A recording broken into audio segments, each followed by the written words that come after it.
After you turn 60, you start realising that some people are only happy with the version of you that always says yes.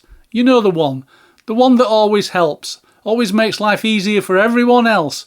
But the moment you start pulling back, the dynamic changes and they don't like it. And that can be a very shocking realisation, because for most of your life, you were taught that being a good person meant being available, being reliable, being accommodating. So you kept showing up even when you were tired. You didn't want to disappoint people, did you? And for years, you thought that was perfectly normal. But after 60, there is a shift going on. Your energy doesn't feel endless anymore, and neither does time. Your time starts feeling incredibly precious, because it is. And slowly you start asking yourself a very different question. Do I actually want to do this, or have I just become used to putting other people first? How you answer that question changes everything, because the moment you stop overgiving, you will start seeing people very differently, and they start seeing you differently too. By the way, this arrived this week, a silver plaque from YouTube for 100,000 subscribers. So thank you for watching the videos and supporting the channel. And the strange thing is, when you're younger, you think these sort of things matter enormously. But after 60, you start realising the real value was never in the plaque. Not at all, it was building something meaningful. And honestly, the fact that this channel grew after 60 probably says more than the award itself. Anyway, let's get into the meat of this video. Here are 7 things that start happening when you stop being available for everyone. Number 1, people notice immediately. This happens faster than you might expect. You take longer to reply, you decline an invitation, you stop dropping everything to help. You say, "I'm not available," and suddenly people start acting differently. It's subtle, but you notice it. They are a little bit colder, a little bit more distant, and sometimes they're even a little bit more irritated. And at first, it can be confusing, because you think to yourself, well, I've done a lot for this person. Why would they be like that with me? And that's when you start realising something. They have become very used to your constant availability, and the moment you change that access, so does their behaviour towards you.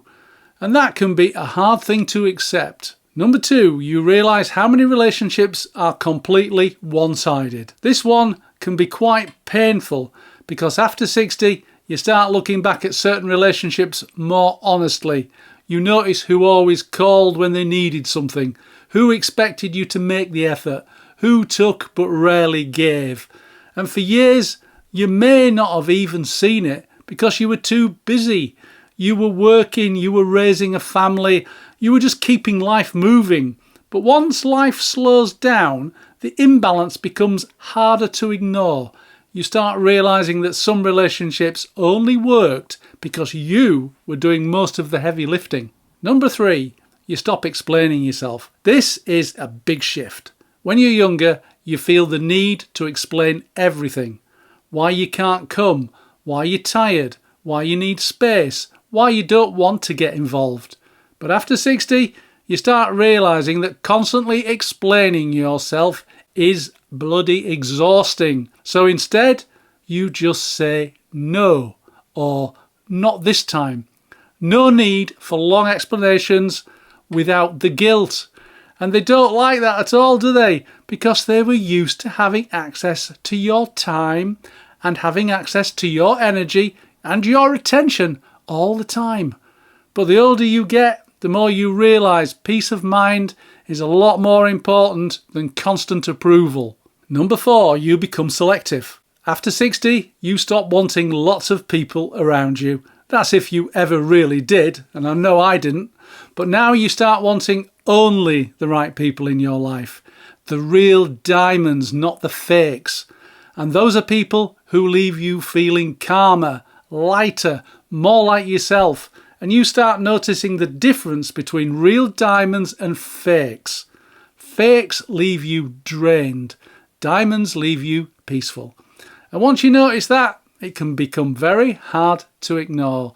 So your circle, well, it starts getting smaller. A small, carefully chosen selection. But something else starts happening too. your life starts feeling better. A lot less drama, definitely less pressure, less emotional noise, and a lot more peace and quiet. Number 5, people start disappearing. This is the part that surprises you most. When you stop always being available, some people just quietly fade away. They stop calling, they stop inviting you to things, they stop checking in, and at first, well, it can hurt a little bit. But after a while, you start seeing it very differently because you realise the relationship was dependent on you giving, and you always showing up, and on you always making the effort. And once that stopped, well, there wasn't much left. There was no substance to the relationship. And that's a very sobering realisation when you get to 60. Number 6, you stop feeling guilty for protecting your energy. This takes time because many people, they spend their entire lives putting themselves last. And particularly we men of a certain generation, boomers, you were expected to provide, help, fix, show up, and it didn't matter how tired you were. But after 60, you start realising that your energy is limited, and if you keep giving it away to everyone else, well, there isn't going to be much left for you, that's for sure. So you start protecting it. You rest more. You say no a lot more often. You walk away from things that drain you, and eventually you stop feeling guilty about that. Number 7, you stop building your life around expectation. This is key. For most of your life, other people's expectations shaped your decisions. It didn't matter what it was, work, social life, family obligations, you were just keeping everyone happy. But after 60, you start asking yourself, what do I really want? Not what's expected, not what looks good, and certainly not what keeps everyone else comfortable. The only thing that matters is what brings me peace. And that question changes everything because once you start building your life around your needs, around your energy, around your values and your peace of mind, you stop feeling like you're performing for the world and you start feeling more like yourself again. At this stage of life, you do not owe everyone unlimited access to you. Your time matters so much more now. Your energy matters more. Your peace matters more. And learning to protect those things, it doesn't make you selfish. It just means you finally started to respect yourself. Now let me ask you this. Now that you've reached 60, are you still putting everyone else first? Or have you finally started looking after number 1, you? Share your story in the comments. And if this video resonated with you, watch this one next. It's about why get out there might be the worst advice for you after 60. Thanks for watching. I'll see you next time.